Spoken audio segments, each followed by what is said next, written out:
ভাবি, ও ভাবি, আলমারি থেকে একটা ওড়না বের করে দাও তো, একটা ভালো ওড়না বের করে দাও, আমি নামাজ পড়বো। ভাবি, ও ভাবি, কাপটা কি ভালো মতো ধুইয়া দিছো? আমি কিন্তু ভালো কাপ ছাড়া, সুকেশের থেকে কি বের করে দিছো? আমি কিন্তু পরিষ্কার কাপ ছাড়া চা খাই না, বুঝা নিও। ভাবি, ইস, তোমার পাকের ঘরে এই অবস্থা কেন? একটু ভালো মতো পরিষ্কার করতে পারো না? আমার পাকের ঘর যায় দেখো, কি চকচকা পরিষ্কার করে রেখেছি। কি অবস্থা, খালি সারাদিন বইয়া থাকে।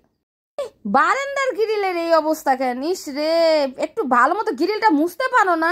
খালি সারাদিন বয়ে বয়ে টিভি দেখো না আর মোবাইল চালাও না? কি যে আনছে আমার ভাইটারে বিয়া করে।